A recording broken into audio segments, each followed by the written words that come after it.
We talked a little bit about first causes, and just by way of review, it's hard for nature to generate nature. Okay, naturalism states that you have to have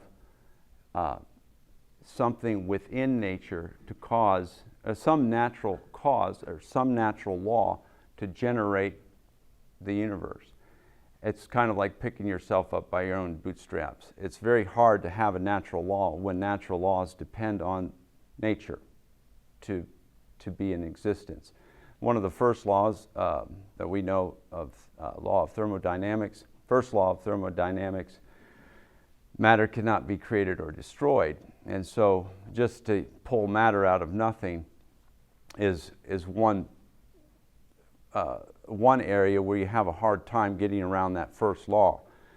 And you have to kind of suspend that and say, well, the laws just didn't apply back then. But then you're really cutting yourself loose from the laws that we know, physical laws that we know. And we know that matter doesn't come out of nothing. Okay. Secondly, first cause of first life and subsequent life, we need to ask ourselves the question, can natural processes account for simple biological life, as in the simplest conceivable biological life? Now, you've heard of maybe the early Earth simulation experiments, primordial soup experiments, and there's a lot of talk about that. But let's just look at some of the facts. I wanted to, need to do slideshow here.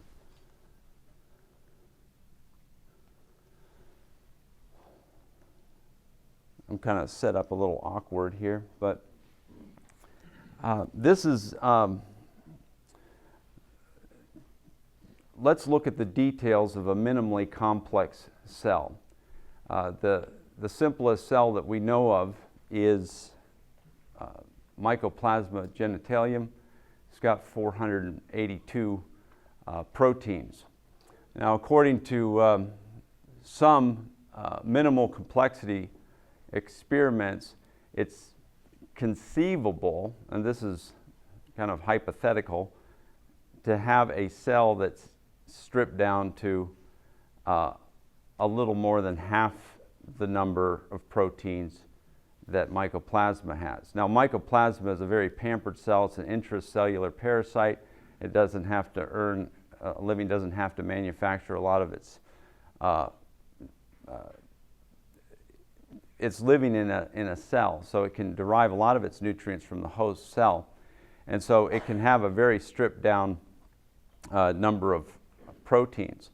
But even if we grant 250 proteins as a very minimal cell, we need to ask, just from a probability standpoint, what are the odds of one specified protein forming by chance? And a guy named Doug Axe, who did his dissertation at Cambridge in both in molecular biology, but he was focusing on probabilities of proteins forming by chance. Because in the very first cell, you can't rely on this all what we call the translational machinery that we see in cells today, ribosomes, you've got DNA, RNA. You're assuming a lot of machinery there and information to encode a protein. In a first cell, you've got to rely on basically the proteins coming together simply by brute chance, okay? And he basically was looking at amino acid sequence space. Now, if you think of phone numbers, you can make a lot of phone numbers with, just their 9-digit phone number with the 10 digits we have, 0 through 9. There's a lot of phone numbers you can make. Now imagine you can make, let's say there are phone numbers that were 150 numbers long, and you only have 10 digits. The numbers, I mean, if you're a statistician, you can figure out the numbers of possible sequences you can have when you can use any one of those digits any number of times in any order. Okay, so he was looking at protein sequence space, and it's a number that's beyond reckoning.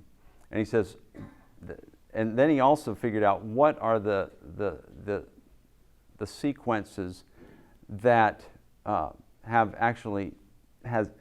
actually have functional specificity, where it can actually fold up into biologically functional proteins. And he basically said, okay, give a protein of a modest length protein of 150 amino acids. Okay, 150 amino acids, but not just any sequence, but a sequence that has a particular, a protein of a particular sequence that has biological functionality to it.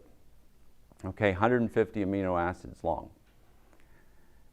Okay, he figured out the chances of something that has a specified sequence at 1 chance in 10 to the 74th power. That's just getting 150 amino acids in the right sequence. But on top of that, you have to have L amino acids, because there's 2 stereoisomers, D and L. So L amino acids is 1 in 10 to the 45th. Only peptide bonds is also 1 to 10 to the 45th power.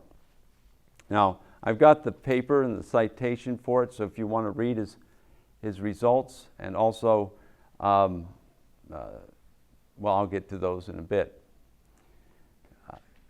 Just one protein forming by chance is 1 in 10 to the 164th power, because you add up all those exponents, all L, all peptide bonds, and it can't be a random sequence. It has to have a specified sequence for it to be a functional protein. Now that's just one. Now that number is mind-boggling if you know anything about exponents. 10 to the 80th subatomic particles in the known universe. Okay? It's hard to wrap your mind around. I tell my students when I'm teaching A&P that a blood cell, one red blood cell's got 250 million hemoglobin molecules in it. And hemoglobin is a big protein with 570 amino acids. Okay, so you've got 570 some amino acids. So when we're talking 10 to the 80th subatomic particles, that's a number it's very hard to get your mind around. Now protein forming by chance, just a modest length, and some proteins are way bigger, like RNA polymerase, like 3,000 amino acids. Okay, so that's a modest protein forming by chance in the primordial soup, is that probability. Now, you can't just form one. Okay, you just can't form one. You have to form at least 250 if we go with the minimal complex cell. You have to have at least 250, and they all have to form in the same place so that they can interact with each other. Now that's a very, very modest number. It's actually, the probability is way worse because you can't just have one protein of each. Okay? If you look at the cell, you have to have multiple copies of certain proteins, multiple copies of other proteins. They all have to be made in the right quantities, in the right place, the right time, within the same cell. Now you can say, well, it just happened. If you're a naturalist, you can't just say it just happened. You have to deal with these numbers, okay? You have to. If you basically, in order to do the 250 proteins, you have to add the 164 or multiply it 250 times, which gives you a probability of a simple protocell with 250 proteins, each of 150 amino acids each, is 1 in 10 to the 41,000th power. Now remember, 10 to the 80th is a huge number. 10 to the 81st, remember, it's orders of magnitude, okay? So 10 to the 81st is 10 times 10 to the 80th. And 10 to the 82nd is 10 times 10 to the 81st. These are numbers that blow our mind, okay? Now, And we just take it for granted because the scientific community is just saying, well, it just happened. But they're kind of ignoring these probabilities. Now, you might say, well, and oh, by the way, never mind DNA, RNA, phospholipids, and all of the other infrastructure of the cell. Okay, these are just the proteins. Now, you'd say, well, it doesn't matter what probabilities you throw at me. We have a lot of time. Okay, we have a lot of time. That doesn't help. Basically, in the book, Signature in the Cell, Stephen Meyer talks about this as probabilistic resource. See, well, it's a really bad odds that Aunt Betty's going to win the lotto, but if she plays it enough, she might come up with a winning number. And that's what you would call probabilistic resources. So if you want to look at the probabilistic resources, okay, can we beat these odds? By having gobs of amino acids bonking into each other over the course of 13.7 billion years, which is the putative time of the Big Bang. Now, well, let's look at our probabilistic resources. How many seconds since the alleged Big Bang? 10 to the 16th. Seconds. That's not a whole lot of time when you're looking at exponents, okay? That seems like a lot of time, but given the probabilities I just stated for a minimally complex cell to form really, really stripped down, and it probably wouldn't even work, okay? It's just not much time, okay? Maximum number of events per second. Now this will take some explaining. 10 to the 43rd events possible per second. Now what's an event? An event is when any elementary particle does something. Now the smallest event or smallest piece of time that you can squeeze an event into is 10 to the minus 43rd seconds. How did they get that number? 10 to the minus 43rd seconds has to do with Planck length. Now Planck length is the smallest quantum of distance. The smallest quantum of distance is 10 to the minus 33 centimeters. And Planck time is how long it takes this light to traverse that distance. Light goes pretty doggone fast. And how long it takes light to travel 10 to the minus 33 centimeters is Planck time. Okay? That's the smallest event that you can, that's the smallest piece of time you can squeeze. Now that's where they came up with 10 to the 43 events per second. Now that's a very high-end guess, and that's when you're talking about light traveling a very small distance as an event. If you actually look at amino acids and enzyme kinetics and amino acids bonking into each other, it's a lot fewer collisions per second than that kind of number, 10 to the 43rd. That's very, very, very ludicrously high. But we're wanting to really stack the deck in favor of the naturalist here as far as probabilistic resources. How many elementary particles in the known universe, I've already mentioned, is 10 to the 80th. So you add up all those exponents, total number of events since the origin of the universe is 10 to the 139th. Okay, so that's really, really generous because I see at the bottom the values of 10 to the 16th, 10 to the 43rd, 10 to the 80th are ludicrously generous. Obviously, the universe, most of the mass in the universe isn't going to be devoted into bonking amino acids together. Most of the mass in the universe is going to be gas in the form of stars and novas, supernovas, and all sorts of other celestial bodies. A very, very tiny fraction of that matter is going to be actually planets. And a very tiny fraction of the planets are going to have Earth-like planets with theoretically favorable for primordial soup. And a very tiny fraction of those planets are going to actually have this proposed soup on them. Okay? So the amount of atoms or actually molecules of amino acids, is going to be a tiny fraction of that 10 to the 80th. And of course, like I said, the amino acids bumping into each other, you're not going to get 10 to the 43rd collisions per second there. So that's a high number. And you subtract that from your odds, which is 10 to the 41,000th power, you're still at 1 chance in 10 to the 40,861. Okay, you just subtract your probabilistic resources. Still, these odds are so amazing. And you say, well, I'm a naturalist, dyed-in-the-wool naturalist. I don't care what the probabilities are. But you got to care.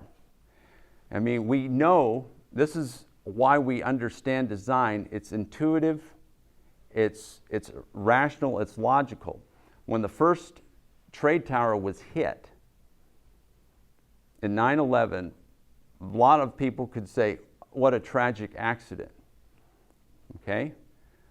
Unlikely, but tragic accident. Second airliner hits within an hour, and everybody and their dog knows it's a design. Now, someone could say, wait, not so fast, not so hasty. Let's see, it was national security, big shot, said not so fast, not so hasty. Let's figure out the probabilities of 2 airliners hitting trade towers within an hour of each other by accident. That guy would be fired so fast, it would be funny, okay?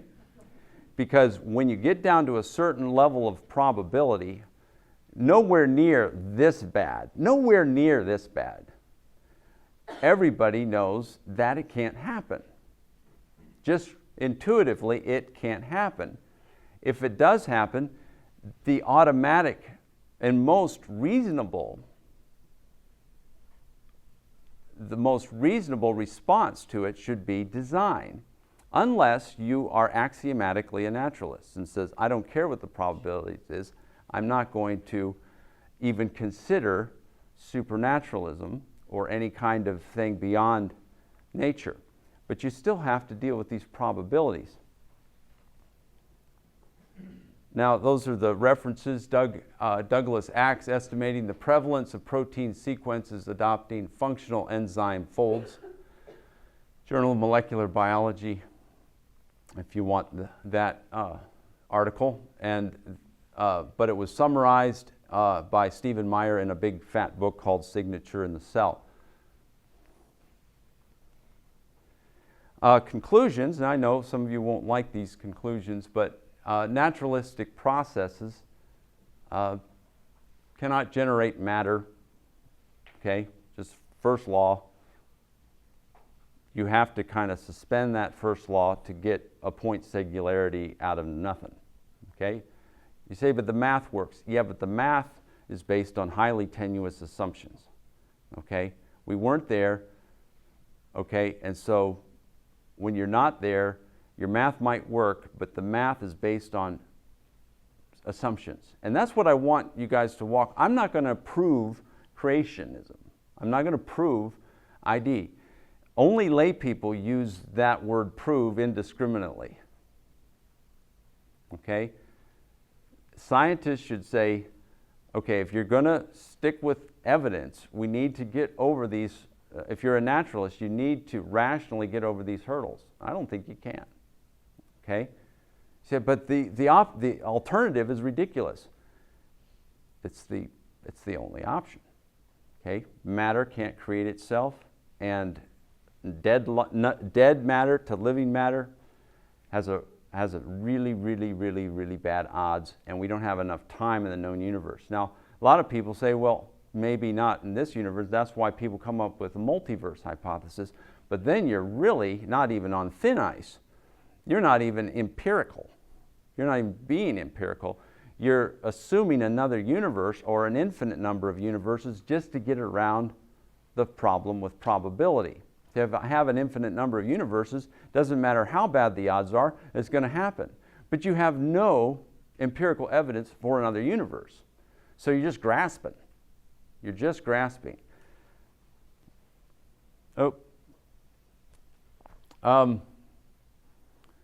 If ever there was an appropriate time to use the word impossible, this is it.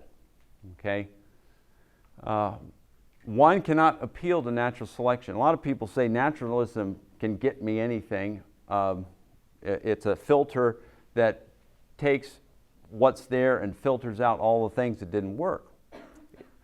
The problem is when you're forming the first cell, you can't rely on natural selection, okay? Because you have to have a replicating entity.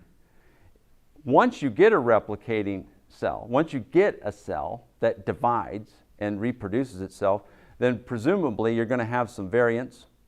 Once you have some variants, then you can select which ones are more, which ones have the right stuff to survive better than the other variants.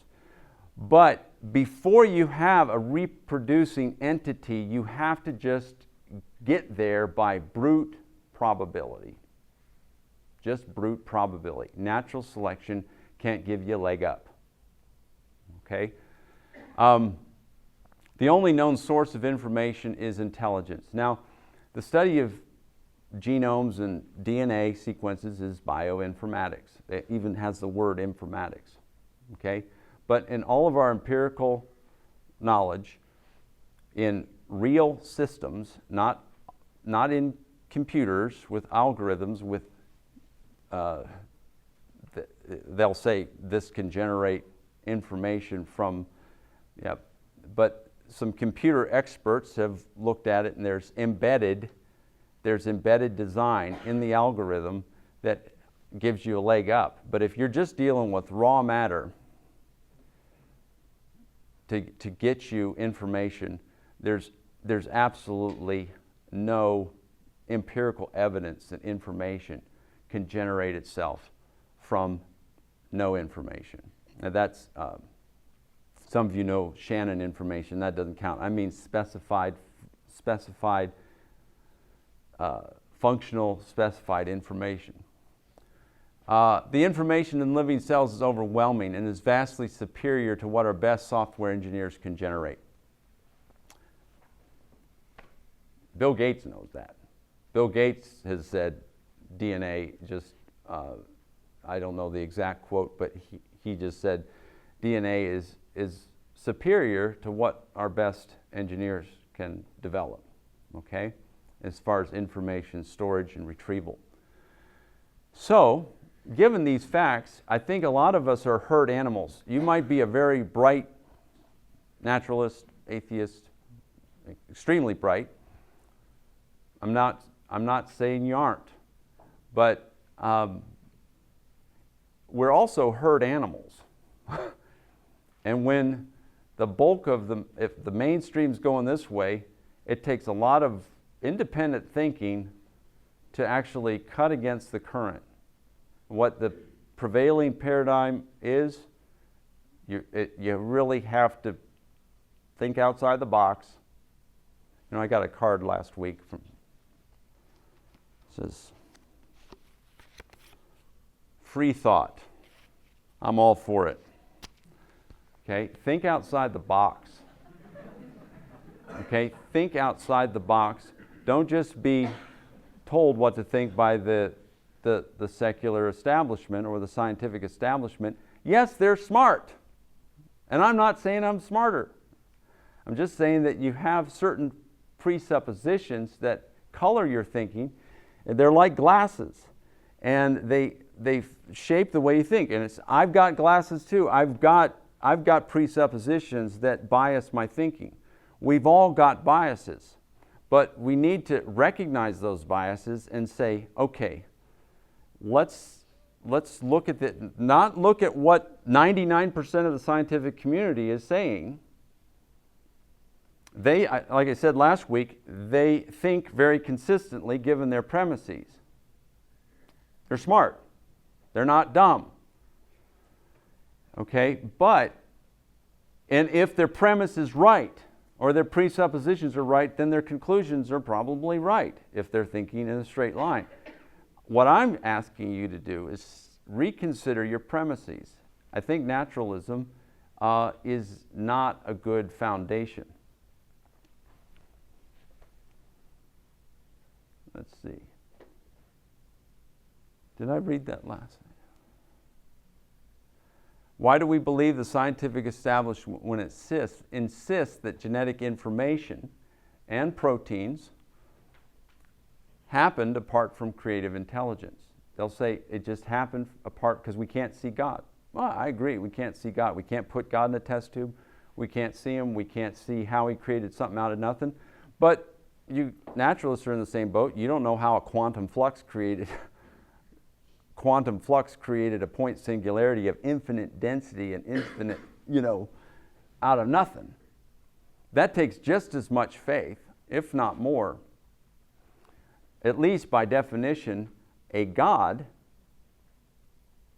by definition, can do it. Nature, by definition, or nature, we can pull the drawers down on nature, and it doesn't have a whole lot to offer. Okay? Probabilistically.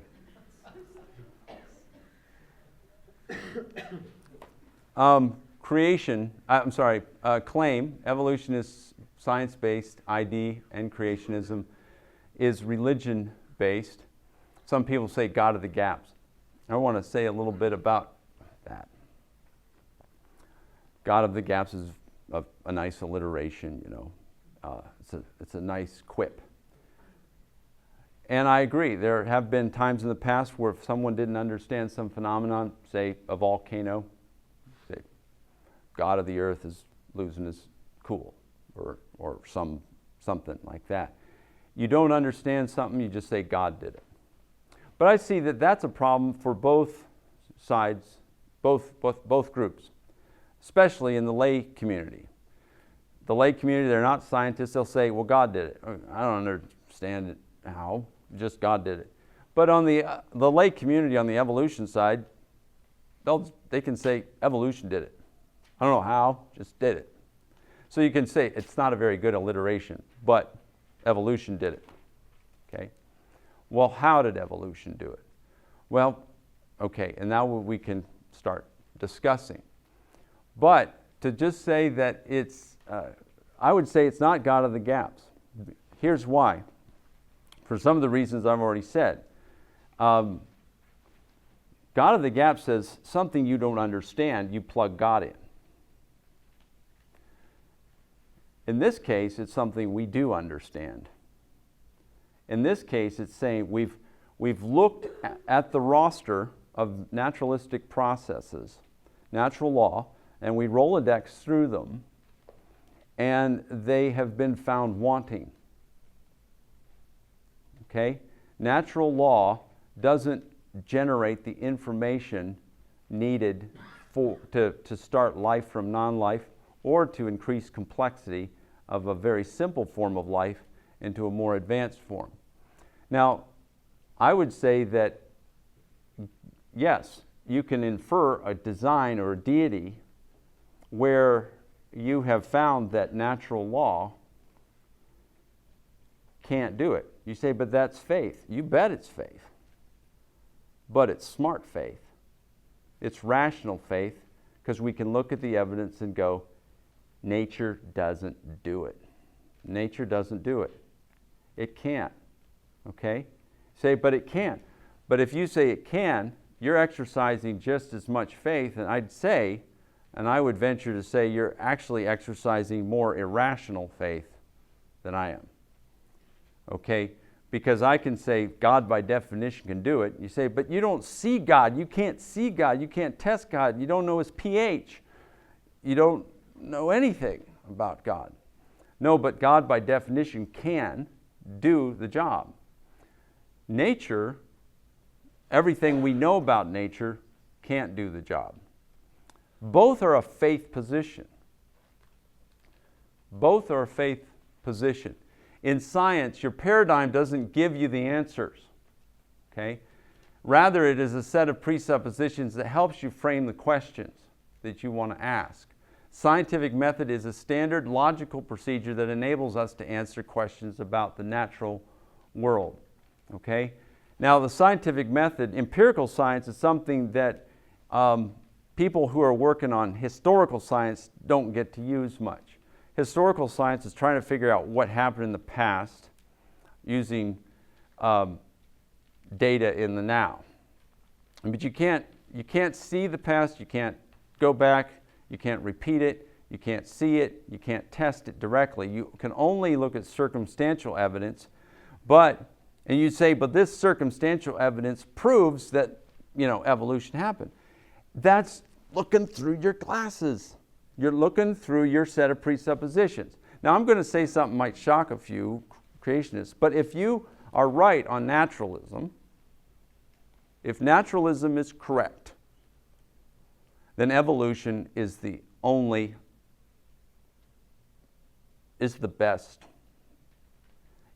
best explanation for what we see. If naturalism is true, then of course, I've got a pentadactylous limb, and so does an ape, and so does all sorts of other animals. The lizard on my desktop, okay? A lot of animals, a lot of vertebrates have pentadactylous limbs. Now, if you're a naturalist, what's the best explanation? Evolution, of course. How else did we all get a radius, an ulna, humerus, carpals, metacarpals, phalanges, and have roughly in the same patterns? Evolution is the only naturalistic, or the most rational naturalistic explanation for that. I'm asking you to question your presupposition. I know evolution's the best explanation given your premise. If I had to do my master's and my PhD in evolutionary universities, and I got grilled, and I had to get hand cramps writing evolutionary answers, and I can think like an evolutionist. I had to. So I could just put on my evolution head and just write like crazy on coevolution between insects and flowering plants, and write pages and pages and pages for my prelims. Okay? It's easy to think like an evolutionist given that presupposition. Okay, good scientists, and I want to reiterate this against what some of the more strident guys like Christopher Hitchens and Dawkins would say. I know not every evolutionist would say this, but good scientists are those who are masters of the method, the scientific method. They are not identified by which paradigm they pledge allegiance to. Okay? That would be different than what Dawkins would say. Dawkins would say anyone who doesn't believe in evolution is insane or stupid or whatever. I hope you know you're more nuanced than, or you see the subtle distinctions. It's not a matter of can these creationists think? Can these ID people think? Are they stupid? Are they missing? Is there a loose screw somewhere? Do they just not get it? I remember one of my professors, I will not say who, one of my professors, undergrad, said, "Gordon, can't you get it through your boneheaded skull, the concept of natural selection?" He said that. It was very politically incorrect. He hurt my feelings. No, he didn't. Can't you get it through your boneheaded skull? It's a good thing natural selection gave me a boneheaded skull, or I would have been offended by that. But it's not that we can't get it. We understand. Well, at least biologists that are creationists understand your theory. We do. We had to pass. We had to get a passing grade. So they're masters of the method. I know creationists who are very good scientists. They publish, and of course they can't publish about creation and their implications. They have to just play by the rules. They understand both sides, both both presets, both premises. They understand both. I think they're in a better position because a lot of evolutionists I know only know their side. They really, very few evolutionists actually understand the creationist side, or they kind of have a straw man version of it that's been stereotyped and caricatured to look like a political cartoon, makes the creationists look really, really stupid. They don't really understand. If you met some of the guys that I work with, these guys are very, very smart. They know both sides. They know the assumptions on both sides. They know the philosophy of science on both sides. And they believe what they believe for reasons, not because they're stupid or they've got a loose screw somewhere. Okay? Now, sauce for the goose. You know that term? Sauce for the goose is sauce for the gander. Anybody? Basically, sauce for the goose, it's basically saying you can't use a double standard. What's sauce for the goose is sauce for the gander. You can't just say, well, this applies to you guys, but doesn't apply to us. Demarcation criteria are criteria that philosophers of science have generated over the years that are an effort to try to separate science from pseudoscience. Okay? Now, most of the stuff about where we differ on is not empirical science. Where we differ is historical science. And Michael Ruse, who's a very famous philosopher of science, realized, I admire him for this, he realized that if you took these demarcation criteria, it is explainable by natural law, and you were strict about it, a lot of what he would say is real, true science would be discounted on that one, because not all, when you're building a theory of what happened in the past, not all of it is, you don't always explain it by natural law directly. Often things are explained by events. Now they may say the event happened and didn't violate natural law, but they would still say that it was an event or a scenario or conditions. It wasn't a natural law, brute natural law that did it. An example in cosmology, cosmologists will often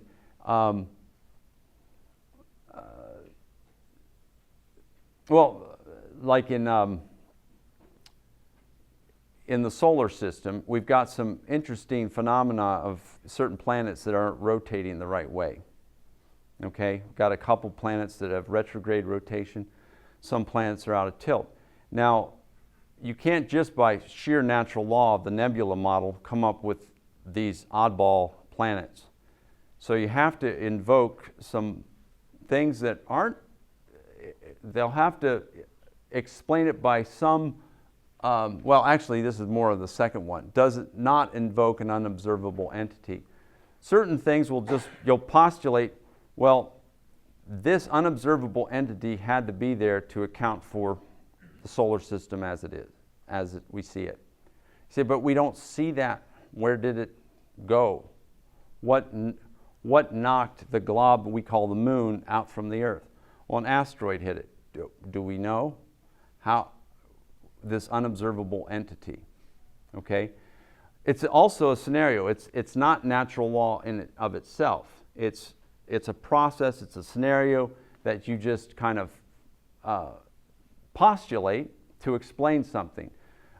Astronomers do it. They'll say, well, we'll just invoke some unobservable phenomenon to explain this part of the universe. Okay? And so they don't have empirical evidence for what they just postulated, but it helps explain what they see somewhere else. So science doesn't, and Michael Ruse saw that scientists will will use, and people that agree with him on the evolution side of things will use unobservable entities to explain certain phenomena. Not all of them were explainable by natural law. For example, if you're doing archaeology, some might say that's not a hard science, but still, if you're seeing hieroglyphics and you don't see the intelligent agents that carve in the rocks, that's not natural law. That natural law would be wind erosion, but we detect that it's an artifact of intelligence when we see hieroglyphs on sandstone. Okay? We didn't see the people who did it. We didn't see the Indian who did the arrowhead. Okay? But we can see the shape, and we can infer from the shape that natural processes don't generate that kind of shape. It's an artifact of mind. And you don't need to see the mind to know it. Now, this arrowhead is much more explainable by a piece of chert or obsidian bumping down a stream, being chipped into that shape. It's much more likely than the information that we see in genes of all living creatures. Okay? That is a much harder thing that we have to explain by natural law. But we can see something like this and go, obviously, somebody chipped that. Okay? It's testable. Makes predictions, is falsifiable. There's a number. If you're looking at the whole paradigm, yeah, paradigms are hard to falsify. They're like trying to kill Jabba the Hutt with airsoft guns. I mean, you can't just do this one key piece of evidence and knock down a whole paradigm. It's not falsifiable in that way. You're not going to come up with one test that falsifies evolution. Paradigms are huge, and they flex. They're much more flexible. But you can have discrete hypotheses within your paradigm that are very testable. I know I work with creationists, and they have testable hypotheses. Okay, they test them, and they are falsifiable. Okay, it's not like every good creationist theory. We're not that indiscriminate. Well, if it supports creation, it must be true. No. What's an example of something falsifiable? I'll give you an example. It's a historical science, like a lot of evolutionary science is historical. But one would be, well, I'll get to them in a little bit if I have time, but one would be some geologists that I know are working on the Coconino Sandstone of the Grand Canyon, which is a very light band near the rim. And it's a very widespread, it covers a lot of the United States. The Coconino Sandstone, according to conventional geology, was deposited by wind, aeolian. So it was because it's cross-bedded, so it's like dunes. So you've got layers like this. So it's a dune-type layer in the Grand Canyon. And the creationists, using their paradigm, said, we believe it's water deposited. Now, they weren't going to say Noah's flood because they were presenting at the Geological Society of America. Okay? It's totally secular. But they had a very testable, discrete hypothesis that says, we're going against all of conventional geology, and we're saying that the Coconino Sandstone is water deposited. It's water dunes, it's not wind dunes. And they did microsections of the rock. They did hardcore geology. They were all trained geologists, PhDs in respectable secular schools, and they did geology the way geologists would do it. And it was peer-reviewed by secular geologists. Did it prove creation? No. But it was a testable hypothesis that says we're going to cut against the whole convention of geology and say that this was water deposited. They the GSA thought it was really good science. They had a lot of people came to their sessions mostly because they knew that they were, how did these creationists get into this august body of scientists? But it was good work, okay? Another guy, Leonard Brand, who's a paleontologist at Loma Linda University, his paradigm said that these sediments that were formed over supposedly vast eons of time, he believed were deposited rapidly. The reason why is in Peru, there's this famous bed, trying to remember the bed, Pisco Formation in Peru. It's got hundreds of beautifully fossilized whales, all in diatomaceous siltstone. Now, diatomaceous ooze forms very conventionally, very, very slowly. But Leonard Brand did some taphonomy, which is the study of decaying animals. And he says whales decay and are totally taken out in a year or two at the bottom of the ocean. So you're not going to cover up a whale in diatomaceous sediment forming at millimeters per year and have it fossilize. So he did research and proposed that this diatomaceous siltstone formed very rapidly in Peru, and because that's the only way you're going to get whales fossilized, if you rapidly bury them deep. If you go slow, they're going to be totally taken out by scavengers. So it was peer-reviewed. In fact, it was peer-reviewed by Geology Journal, which is their premier journal. It's kind of like Cell for biologists and Geology for geologists. It's a big journal. He got the cover story. His research was the cover article, and he was a creationist. Of course, he didn't say anything about creation in the article. He just did his research. It was based on his presuppositions.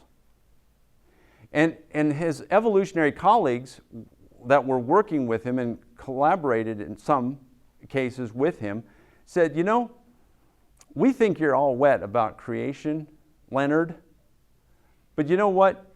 Your presuppositions about the world cause you to ask questions we would never ask. And you do good research, but we would have never asked that question.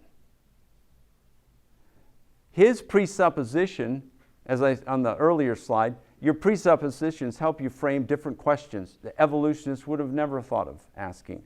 He asked that question, he did good research and got on the cover of Geology. So it's not a fruitless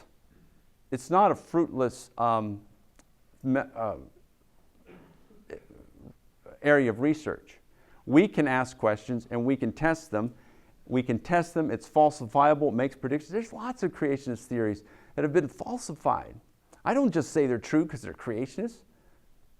There's lots of falsified creationist theories or hypotheses that have been tested and shown wanting. It's falsifiable. Now you'd say, well, the whole thing isn't falsifiable. Maybe not, but I would also ask, is evolution? I mean, evolution's, you can... The Precambrian rabbit fossil. Yeah, that's a good one. That would be nice. Precambrian rabbit fossil. I'll look for it. Okay, well, I want to get on to, you can ask me about that last one. Let's see. Claim, uniformitarianism is a reliable presupposition. Uniformitarianism says that we figure out the ages of past events or past structures by rates that we see today. So we can figure out how long the hourglass has been trickling because we can know, how much started in the top, how much is in the bottom bin, and the rate of trickle. And if we know all of those things, then we can figure out how long that hourglass has been sitting there in that position. Okay? But uniformitarianism, that's the claim. I would say it's not a reliable position. Just a few, and this is just a handful that I wanted to pick. Big problems with uniformitarianism. Evidence for accelerated decay in zircon crystals in New Mexico, the Beartooth Mountains of New Mexico. Did some cores of granite.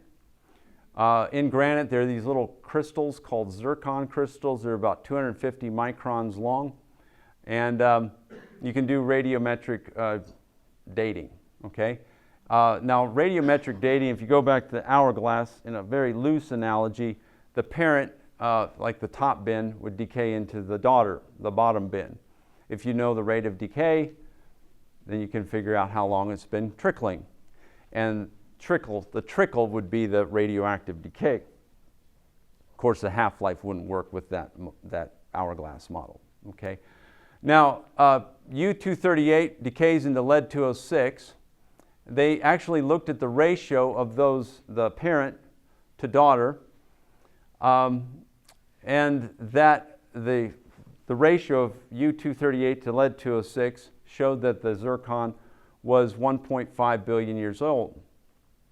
Okay. Also, when it decays, get this little laser. When it decays, the U-238 goes through eight decay steps, releasing an alpha part. It's alpha decay, and alpha is, anybody know what an alpha? Alpha particles, 2 protons and 2 neutrons. When the alpha particle is shot out from the nucleus, it picks up a couple of electrons and becomes a helium atom. So when U-238 is decaying into lead-206, one atom, making it all the way down to lead, releases 8 helium atoms. Now it's a crystal, so the helium's trapped, kind of. But just like it does out of balloons, helium leaks. It leaks a lot slower in crystal than it does out of your mylar balloon, but it leaks. Now, if you look at that decay, you can actually calculate how much helium actually was generated in that decay. You can look at how much lead and how much uranium, how much lead, and how much helium was actually produced from that decay. In the crystals, there's still large amounts of helium. And basically, if the rock was 1.5 billion years old, there should be none. It should have all leaked out. They figured out how much total helium was made, and then they figured out how much was still remaining in the crystal, and it turned out that based on how much has remained and how much is left, about 6,000 years worth it was gone. So you can't just take all uniformitarian rates. You take the one or the other, you can't take both. Because if you look at helium diffusivity, we can measure the rate of helium under different temperature regimes. They've plotted that. And it turns out that a uniformitarian rate that assumes that the rock is 1.5 billion years old has to maintain that helium diffuses about 100,000 times slower than it actually does. 100,000 times slower than it actually does. So you could say, well, the helium diffused slower in the past. Well, both can play that game. I can say, no, there was an accelerated decay at a point in history, unobserved past. You say, well, you have no evidence that uranium decayed really fast. I could also say, you have no evidence that helium diffuses really, really, really, really slow. So you pick one or the other. You can't just pick both and say evolution is, or geologic time is true. We both can use both halves of this story contradict each other based on, if you're accepting uniformitarianism completely, both halves of the story are in contradiction. One either accelerated or one diffused slow, really slow. So These are just things that make you think. Does that prove a young Earth? No, it doesn't prove a young Earth. It just says that things aren't as tidy as we would like. And often we just shove aside a lot of the anomalous data, and it's just... by the way, you say, well, that's not an acceptable journal. No, but the lab who did the lab that did the analysis of the helium and the uranium and the lead, that was a secular lab. Well, probably tested it again too. Yeah, a state-of-the-art lab, and they made sure that the RATE project, which was done by these guys, Steve Austin, John Baumgardner, Andrew Snelling, they all made sure that you do this right. Do the best you can with this sample. I already talked about the whales in a diatomaceous siltstone. Here's the article in Geology. That was 2004. Cover article. This one's a really good one, and I'll try to wrap it up here. Half-life of carbon-14. It's a very short half-life, 5,730 years, and it's not used to date anything presumed to be over 50,000. A lot of people use carbon-14 synonymously with radiometric dating, and that's just wrong. Hardly anything is dated by carbon-14 if you're dealing with millions of years, okay? Well, they don't use, if they think it's millions of years, they don't use carbon-14. They only use it for like human artifacts and stuff, things that they think are under 50,000. Now the RATE project, and this goes back to presuppositions, the RATE project with Andrew Snelling, John Baumgardner, and all these guys, and they've got their PhDs in reputable schools in geology and geophysics. They had labs test for coal. Now these samples were 34 million, between 34 million and 311 million years old.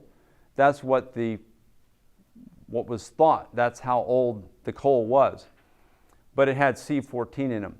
There should be not even a slight amount of C14. It's gone through too many half-lives. You shouldn't even be able to detect C14. But they had appreciable amounts of carbon-14 in them. In fact, they had diamond tested, and some diamonds were assumed to be over 1 billion years old according to conventional dating, and they had C14 in them. And that just doesn't make any sense whatsoever. It's not as old as you think, or the half-life changed, okay? Either way, you're in trouble. You either have to say, my uniformitarianism is on the rocks, no pun intended, or it's a lot younger than I thought. And that's article John Baumgardner. We'll skip over that. And I'm not saying that proves anything. I'm just saying it should make you pause to have soft tissue in T-Rex femur. They come up to say that it can be sitting in a femur for close to 70 million years and not mineralize. I'm not going to go, oh. I'm just saying we should think about that one for a little bit. Okay? It's kind of hard to think, even though it's a big bone, I understand it's a big bone and it can insulate from a lot of the elements and stuff, and you can come up with scenarios that protected the tissue. That's an awfully long time. Okay? And you say, well, you didn't prove it's young. No, I didn't prove anything. I'm just saying it fits more with a young age than an old one. Okay? It's not as shocking to someone who believes in a younger Earth. I'll do one more and just quit, even though rate of recession of the moon, another uniformitarian rate, it's receding at 1.6 inches per year. If it started out touching the Earth, it would reach its current position in 1.37 billion years. Now the moon is supposed to be 4.5, something like that, billion years old.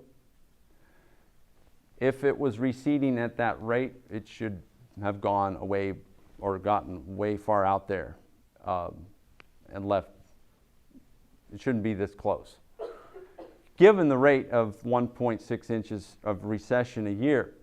Now the Roche limit, it can't start touching the Earth because the Roche limit, 11,500 miles, is the limit at which you can't get any closer. If the moon was any closer than that, the tidal forces would break up the Earth.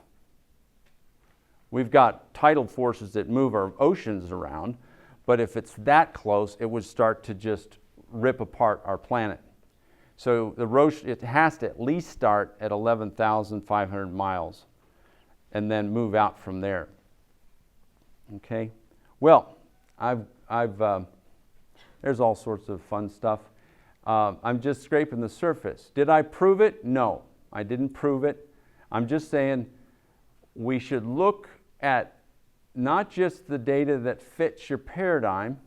There are other data that disturb it, shake the foundations of your paradigm. And I think we should look at those things seriously and hard and say, is my assumed paradigm, my assumed premises, my assumed presuppositions, are they as solid as I think? Okay? That's all I'm asking you to do. And also to talk amiably with someone who differs. Thanks.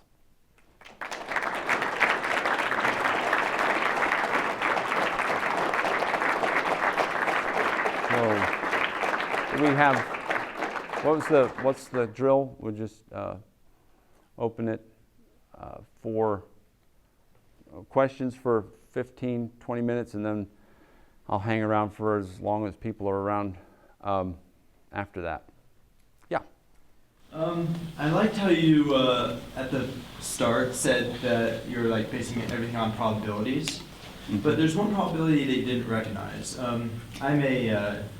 We talked about this earlier, that I'm into biology, and one probability that you didn't specify was the probability of endogenous retroviral insertion points being found in both chimpanzees and humans. Retroviruses in chimps. Yes. Okay. And we share approximately around 30,000 ERVs in the exact same locations as chimps and humans. The odds of that happening are so low that it's like winning the lottery 30,000 times in a month. Okay, yeah. And plus the fact that we share chromosome number 2, which is found in the human genome, which is a fusion of 2 A chromosomes. Okay. How we know that's a fusion is that there's telomeres on the outside and telomere right in the center, while it has centromeres on either side of the telomeres.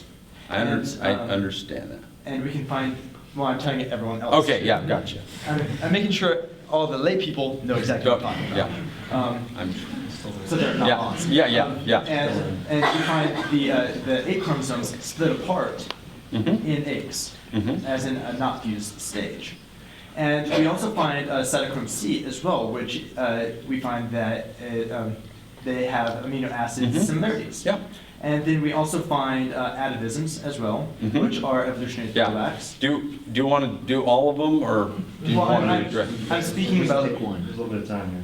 Yeah, I know. I'm speaking about the odds of all this coming together, because this is synthesis of evidence, not just one or the But other. I agree. But the thing is, again, you're bringing your presuppositions, whether it's homology, amino acid sequence, or DNA sequence, and assuming that these homologies imply common ancestry, and the endogenous retroviruses that are in there, you're assuming that this is kind of a picture of evolutionary history, and that obviously we diverged from a common ancestor, or we wouldn't have had all of these pieces of DNA in those same exact positions in both groups had they not diverged. But that's assuming that a lot of it's junk DNA. Okay, that's basically kind of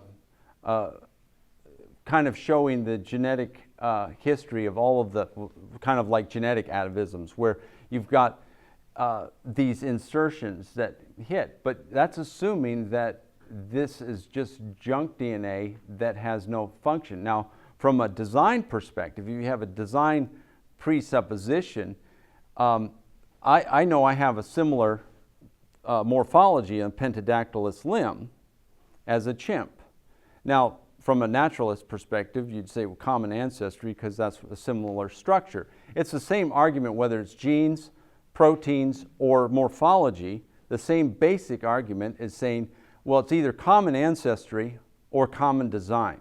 Now you say, well, it can't be common design because these are just junk DNA. But they're finding out that a lot of these things are not translated, they are transcribed. They are transcribed, and they're finding out that a lot of this supposed junk DNA has functionality still that are involved in all sorts of regulation, gene regulation. And we haven't figured it all out, but there's a lot more supposed junk DNA that's not junk. And so a creationist perspective is not assuming that all of this is junk DNA. They were designed, and yeah, why reinvent a whole totally different karyotype, whole different chromosome layout for things that are very similar? Of course I would expect my DNA to be very similar to a primate. Okay, if you have two buildings that look a lot alike, I would expect the blueprints to look a lot alike. But that doesn't imply that they came from a common ancestor, but you can say common design. And so even those things, you're presuming endogenous retroviruses are not transcribed. some are. Okay? Okay. Endogenous retroviruses undergo a process of... They're not in, there are some that are actually transcribed and involved in, there's one that was involved in, they don't know what it does exactly yet, but it's transcribed at a certain ovarian cycle. And so in the ovarian cycle, there's certain transcripts of certain,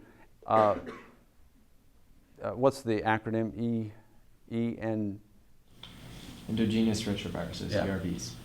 They're actually reverse transcribed because Right. of the retro part from an enzyme called Reverse transcriptase. Right. The reason I was saying that there's so much evidence for it that is because you were talking about probabilities, and the probability of that actually happening is so low that If you're right about it being junk DNA. well, no, ERVs are actually not junk DNA.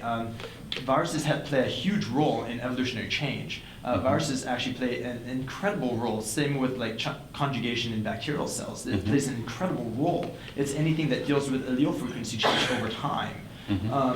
And that the odds of actually, because I'm not saying ERVs are junk DNA at all. I'm saying Okay. that they affect our evolutionary. Yeah, but can you also say, from a design perspective, that these were placed in there at creation?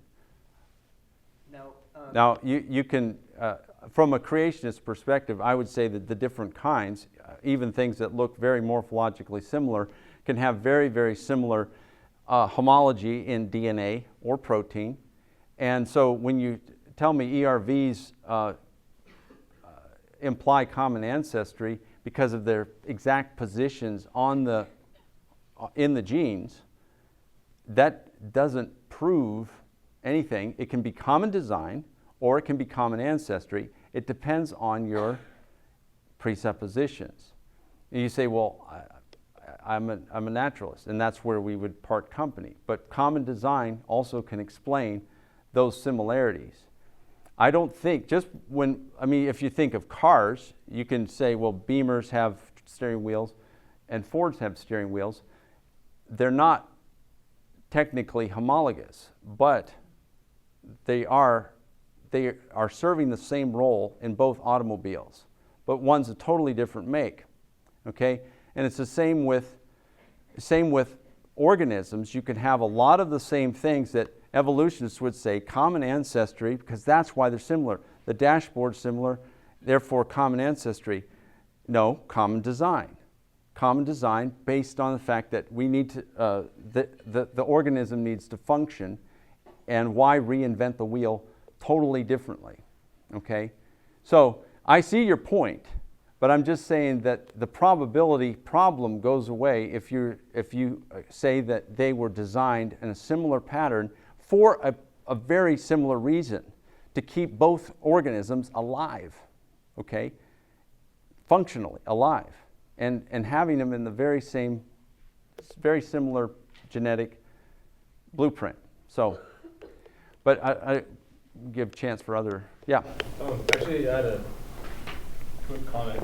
You said earlier that matter can't, come out of nowhere. That's actually not true. If you're familiar with Hawking's radiation, it's when a particle is emitted from a black hole at the event horizon. And what that happens, or how that happens, is a particle comes into existence, half of it escapes the black hole, and the other half gets sucked in. So, Now, I would like to see how much of that is theoretical and how much of that is observational. it is actually observable from black holes. That's the only radiation that they can detect from black holes. Okay, but how do they know that it came from nothing? You don't know what's going on in. Oh, okay. Yeah. Okay. Granted, I'm not a Right, astronomer. PhD, physicist or astronomer. Neither am I. So but I'd be happy to share some Sure. research on it. sure. Yeah, Matt. Is intelligent design a theory? Okay, it A would. scientific theory? Yeah, I would say yeah. And so you started last week talking about, kind of the differences between evolutionists and creationists, or intelligent design. Yeah, there's a difference between creationists And it seems like definition and vocabulary are areas where we don't agree. That scientific theory, to me, can't apply to intelligent design, and that natural history, a part of which evolution is, can't include supernatural components. That if evolution considered a supernatural component, it would cease to be science. It would cease to be natural. Now, if you look at But it would the. cease to be science. I mean, science is the observable. Right. It's a very structured, formal thing. It's a structured, but when It's you. not up for grabs what's included. And Well- by including supernatural, you describe something different that can't have the label of life science. It's going back to philosophy of science, inference to the best explanation. We know in every other logical, where we detect design, where we would all agree it's design, okay? Whether it's forensics, whether it's archaeology, we can detect design, and everybody knows it's design and no one questions it, okay? Because it's it's the artifact of human mind. But we automatically just kind of dismiss it as if it's not human mind that made that or generated that, then we automatically say we can't make that inference. How so? Now, like I said before, intelligent design does not it does not mandate that it has to be a supernatural designer. Now, I think that is just a couple logical steps after, and then you get to supernatural, because you wind up in this goofy infinite regression of natural aliens designing us, and I think that's just, it leads to the inevitable, which is something beyond the physical. But inference to the best explanation is a valid scientific reasoning method that we bring to a lot of different disciplines. Forensics, I don't know, SETI, I don't know much about SETI, but they would say we can detect design in some sort of, if there was actual code coming from another planet and it wasn't just a pulsar, we could detect it as intelligent code from a alien race. Now they know they can detect that, but that would be, you can say, well, intelligent design's not science, but they might not be ID people, but they would still say, hey, wait a minute, if you chuck if you chuck out intelligent design, that means you're telling me we can't detect design when we hear code from another planet, if there is life out there. So, I mean, I don't know, that one would take some convincing, it's a little. yeah, but I think the main problem. I still can't get past the call for supernaturalism in a natural Well, science. okay, in a natural science, what you have to do is look at all of the naturalistic explanations for a particular phenomenon. If they come up, if all of them empirically, we should go where, at first, if the data says, okay, we can get information and we can get spontaneous generation and things just happen, then yeah, we need to, the ID people would be on. Those are acceptable gaps in evolution. That Yeah. evolution doesn't describe the primordial soup. It doesn't propose how life was created. Right, but and it a doesn't true- propose anything about astronomy or the universe. Yeah. And But a true natural science should go, at least tentatively say, let's go with what the data says now. the data says we don't know. No, the data says the only thing that can generate information right now is intelligence. So what's wrong with just, Isn't that the God of the gaps argument? No, I mean, because we know- If we can't explain it, the Sky Daddy did it. I mean, No. that's the.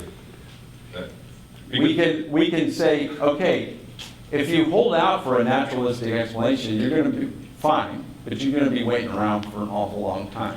Because Yeah, I don't expect science to ever explain the origins of life. That evolution explains. okay, the but diversity of species, but the science origin of is species. trying to look for truth. And if this is a kind of a big cosmic riddle, and we're trying to figure out how, and there is a possibility that there is something metaphysical beyond nature, but our conventions of science arbitrarily rule it out, then you say that science is simply a game to try to describe all natural phenomena. It's kind of like, let's say you It's lost. not arbitrarily ruling it Well, out. It's no. declared to be natural, observable. Let's say you lost. empirical evidence. Let's say you lost the keys. Let's say you lost your car keys over across the street where it's dark, Mhm. and the street light's here. Okay, and so you're just looking around where the street light is. You say, well, you dropped them over there. You got to look over where it's dark. I can't find them in the dark. I'm only going to look where there's light. Now, we could say that science, the tools of science are kind of where the light is. I Okay? wouldn't find my keys. Yeah. You wouldn't find your But keys. I wouldn't assume that God took them. I mean, No, but I'm saying that sometimes you have to, if natural phenomena cannot account, and it seems like we know enough about natural phenomena that it doesn't look like it really, the more we learn, it's not going to get better. Because when we study cell biology, the complexity just keeps getting deeper and deeper. We keep on peeling off layers. It gets more and more complex. And the little toolbox of evolution still stays pretty much mutation, natural selection, and nothing wrong with that, but it's very limited in its scope of what it can do. And we can actually measure what it can do. That's intentional. I mean, I guess I brought this up as a spot where clearly we disagree. Yeah. When we're searching for the areas we disagree, it's not on the Roche limit, and Right. it's sort of on biology, but it's really these fundamental things. The fundamental things are which- methodological You know, naturalism. it's the God of the gaps, it's the request for supernaturalism in a natural science. Well, And it's fudgy words that use theory and hypothesis and fact. Well- And then it's confusion between evolution and Darwinism. Oh, yeah, I The things understand. over 100 years apart. Oh, yeah, I know. Entirely different. It's not entirely, there's still Darwinism in the modern sense. Darwinism was at best a hypothesis. Okay, I mean, well, the way they celebrate is, But once we could explain, once science discovered DNA, it rapidly approached theory and can be considered fact, but I would call it theory. I mean, because it's science, it's a strict paradigm, Well- and it will remain theory forever, Right. because it can't progress to fact. But Well, if you look at it, science didn't drop out of the sky shrink wrap. It was a so it's process. self-evident from nature. But no, All but intelligent beings all will the create people science. and the architects of science, Mhm. all the great men that we name our units after, you know, all of those guys would look at today's strident naturalism as laughable. Newton, a lot of these guys, and say, well, they're kind of there. They were pre-science, mostly ignorant people, but they came up. I mean, Newton knew nothing about the world compared to now. Well, yeah, knew but they at their weren't time, dolts. They were intelligent, but from our perspective, they knew almost nothing. I mean. Well, yeah, but they we were wouldn't smarter. look to them for medicine. That No, would be no, I understand that. I understand that, but I would love to be as smart as Newton and Galileo. Yes, they didn't have the accumulated evidence, but science grew out of the belief that God created the universe in an orderly, understandable way so that science was possible. And all of these architects of science, you'd say, well, they were still gripped with supernatural or superstitions and things like that. They actually believed in God, so they were obviously not enlightened. And I think we should go back and look at the roots of science and actually say, these guys knew more philosophy of science than we do. And I think we don't look at our foundations enough. We don't look at our presuppositions enough.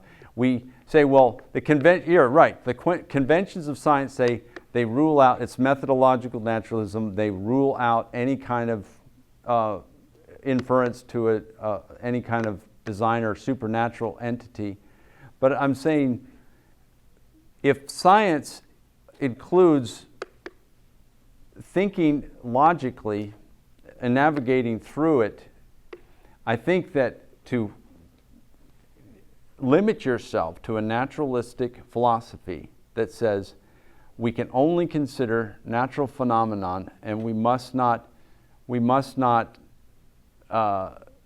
invoke anything else, when maybe we're here for a reason. Maybe we are here for a purpose. Does it take faith? Yes. But it also takes faith to believe that you're a strident naturalistic commitment. We have to be scientific, and we can't, if you discount the other, you're going to, it's going to be a science that's not going to Sure. go Well, anywhere. And that's why, I mean, that's why I don't attempt to Right. argue the biology, is because, I mean, really our differences are that fundamental thing. Yeah. It's what. It's the philosophy. What science is to us, and science for me is all natural. It's self-evident. It's something that any intelligent life form would discover, that had evolution occurred for that life form, they would discover it, because it's rational self-analysis. It Yeah, it's doesn't but lie. like you It's- said, rational, but when you have to opt It for asks supernatural, No. which for me is not rational. It's well, if you rationally hold to those probabilities, saying, well, nature can Well, I have get. this whole separate argument for that. I mean, that's why I say it's not worth arguing, or I mean, it's worth, but it's short time, that's a separate thing from this part where we differ, which is the request for supernaturalism and natural science, our understanding of where science came from. Well, would you say forensic and I'll wrap it up so we can informally break and you leave if you have to, but would you say forensic and archaeology, you can't infer design in past artifacts? You can't infer? But in those cases, we know that humans design things. But we don't see them. And just because they're humans, Find their bones back there. just because they're humans doesn't mean that the thinking, the rational thinking to get to that conclusion is faulty. Now, just because humans didn't do it doesn't mean that it's faulty thinking to come up with a design inference. And so this is where I think people just stop and say, well, if I wind up saying aliens or God, it's just not science. But no, inference to the best explanation goes with design. Now you say, well, if I go to theism, yes, I'm taking leaps of faith. I'm going outside of Christianity is not intelligent design. Intelligent design only maintains that we can detect design in nature. Okay, once you get past that and then step into faith in God, you're outside of science, granted. You're totally outside of science. Doesn't mean it's irrational, but you're outside of science. All as I'm saying is that ID is an inference to the best explanation based on what we know of information and what we know of what natural law can do. So you can feel free to ask more questions, but I think there might be. Dave? Yeah, sure. How you doing? Hi. Good to see you. I'm curious. We've talked quite a bit. And, Oh, a little bit. Yeah, we disagree on some things, but I was disappointed that there wasn't more biology in your presentation, and I'm curious why you use so many. You're not. I know you're a biologist. You're a Right. PhD. You're not a physicist. You're not a geologist. You're not an Right. astrophysicist. Why do you use so many of those examples when you talk about Good. intelligent design, which is really trying to counter evolution? Good question. I prefer to talk biology, but on talking about these particular presuppositions, I did talk a little bit about biology with the minimally complex cell. Yeah, I'm curious about that. Okay. These other ones was more talking about uniformitarianism, which is another thing that is a very important foundation for at least the geologic time, which gave Darwin the time he needed for biological evolution. That's why he liked the Principles of Geology by Lyell. It gave him the time frame to work with for his theory. And so I went through some of the things that basically say this is not this impenetrable fortress of a presupposition. I think a lot of modern evolutionary thought is built on those two presuppositions. And like I said, a lot of scientists have built logically on it with their bricks, but I think the foundation of it is really shaky. And that's why I like to question the very corners, the foundations of it all. I do like to talk about, I've got a bunch of other talks that have lots of biology in it. And I've given several of them, whether irreducible complexity and arguments, counter-arguments back and forth. And things. So yeah, I'm all for biology. I kind of just did this because I thought they were important presuppositions to hit. And actually, yeah, and I could have hit I could have had more arguments in biology against uniformitarianism. Could have done that. Yeah. This is actually talking about. Oh yeah, let's officially be done. I actually like people to hear this. I Oh. promise I'll be quick. Okay. Did you go back to your minimum complexity cell? I just want to make sure I'm not quoting you wrong.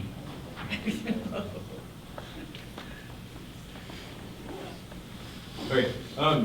So I appreciate your logic with the probabilities and everything, but I'd like to point out your assumption that the minimally complex cell is by today's standards.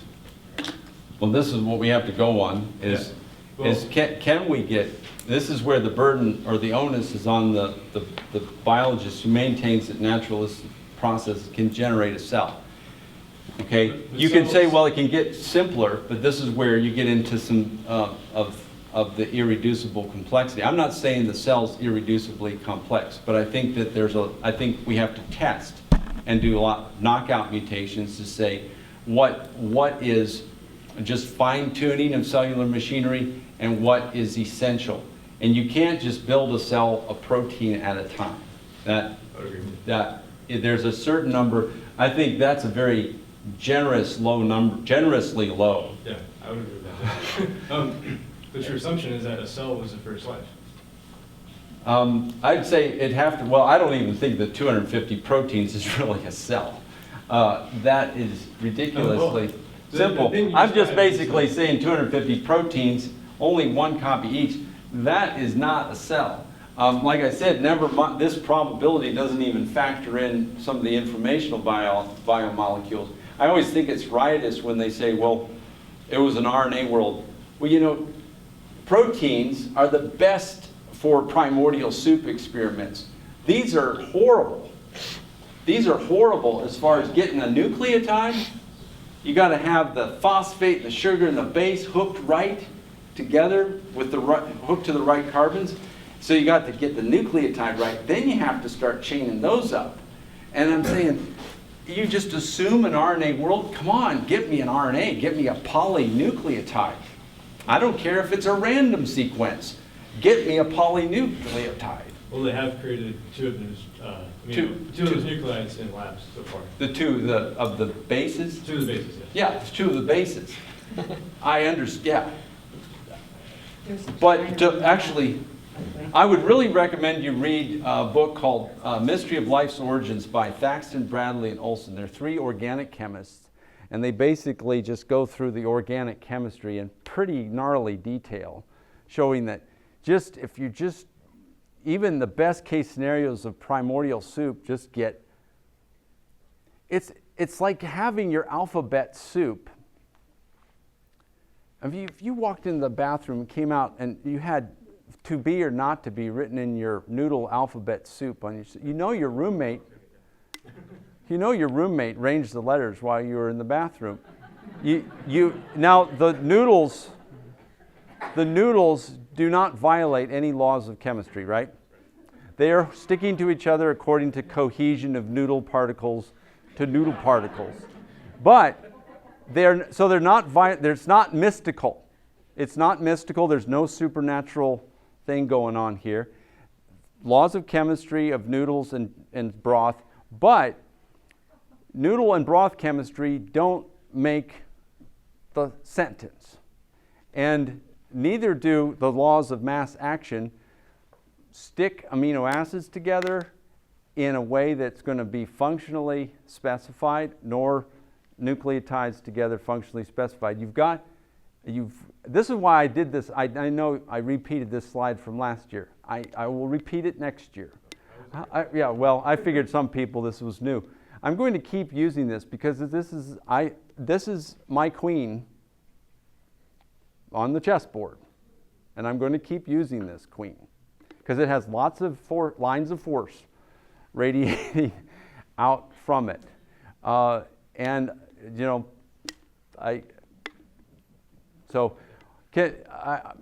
think we should probably officially end, and I'd be happy if you want other people to hear your questions because they're so wonderful. Feel free, if you want to hear these questions, stick around informally afterwards and hear me or see me get tarred and feathered or whatever.